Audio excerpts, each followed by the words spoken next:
There's 1,000 of you. I said close them doors. Ushers, close the doors. Close the doors.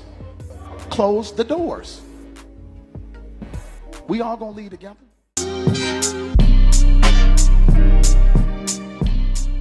Ladies and gentlemen, welcome back to another episode of the Mitchell Hour Reacts. This podcast is about Pastor Marvin Sapp. I'm going to play this video and then I'll come back with the rest of my thoughts. Leadership lead and they understand the cost that is involved. There's 1,000 of you. I said close them doors. Ushers, close the doors. Close the doors. Close the doors. We all gonna lead together. Y'all ain't going no place but to the restaurant. There's 1,000 of you tonight, and those that are watching, it's 1,000 that's watching online. This is a small seed. If I get 1,000 online to give this, if I get 1,000 in the sanctuary to give this, that's $40,000 tonight. I'm challenging each of you all down here to give a $20 seed. I just think $20 is a lot of money. $20, believe it or not, when my late wife, Melinda P. Sapp, was alive, was a good date. I could take her to the movies, buy a box of popcorn, get one soda, 2 straws. I wasn't cheap, that's swag. I was looking in her eyes, she's looking in mine. Can't do that no more. Now, everyone up here, we've all sold and seeded, but I need everyone standing up here with us, with me, to plant a seed of $100. Because again, it costs to sit up here. I got you. Let's see. So put your 20 away, preachers. That 20 wasn't for you. And this is what I need you to do. If you're giving electronically, or even if you're giving tangibly, I'm gonna have y'all come to the altar and give it, because I need to see 1,000 people moving. Bring them baskets. I want the baskets up here. I want to see the folk. Y'all start moving. Y'all can bring it right now. Come. Even if you're giving tangibly, just put your hand on take your phone and stick it on the bucket. Shh. Giving is worship. Giving is worship. Giving is worship. Giving is worship. This ain't the time to talk. 1,000 people need to give $20. 1,000 people need to give $20.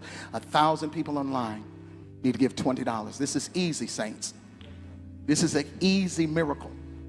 We should be able to raise $40,000 tonight just from y'all giving. Now, my thoughts on the situation. I feel like sometimes when you go out and you see these little clips, sometimes you will think a person is doing something wrong, but you're only seeing a 10-second clip, 30-second clip, 60-second clip. And sometimes you can see the whole video and you might change your mind. I think with this situation with Marvin Sapp, the more that he tries to explain himself, the more it looks a little crazy to me. Not him. I'm just saying the situation is a little crazy. It's a lot of people in the comments that are fighting, and they're like, a lot of you guys, you can tell you wasn't raised in church because this is normal and whatever. But I don't agree with that statement for the simple fact that it's a lot of abnormal things that we are normalizing now. And yes, while being in the church pretty much my whole life, there's been times where you are in church and you might have like a special guest there, or the church is trying to meet, a certain amount of money for the building fund or for something for the church or for somebody in the church. And they go in the back, they count it, and they say, hey, we are a couple $100 short of our goal. And They said, if you could do it, could you give everybody in here give $20, $5, a dollar, whatever you can give, it will be a blessing. I haven't been in the church where they tell you to lock the doors. Now, to cut Marvin's sap a little bit, most of the time when churches are doing offering, you have some deacons and stuff that close the doors. They're standing around, or you have somebody that is outside, um, making sure nobody comes in or whatever. Because there have been churches that have been robbed. And I think sometimes, especially in the times we're in now, where religion and different churches have become so political, and we have been so sensitive as a nation to where if somebody does something that you don't agree with, you send them death threats and you criticize them. And I do believe that sometimes the people in the church feel like they are above criticism.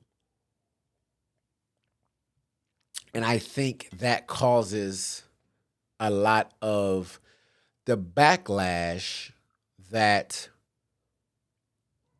he's getting right now. Really think about it. Like, who hasn't been in the church to where they've given offering and then they come back and ask for more?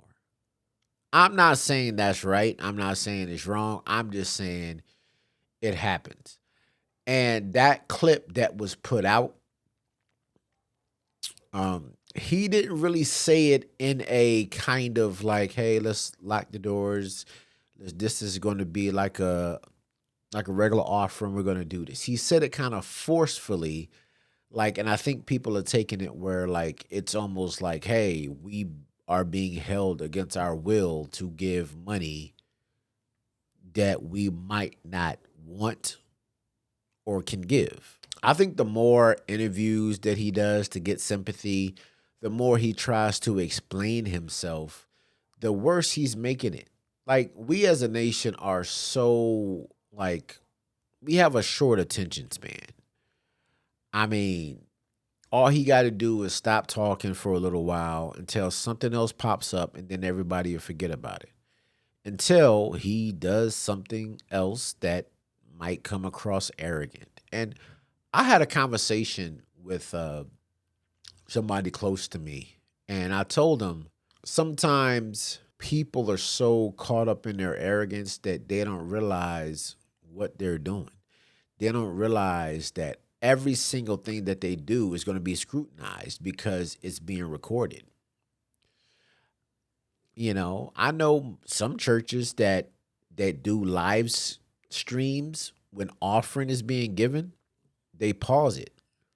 They don't show that. And maybe that would have been the best bet in this situation. But I also think that we are in a time where Christianity is Christians are under attack as well. Um, you know, Bishop T.D. Jakes went through something crazy.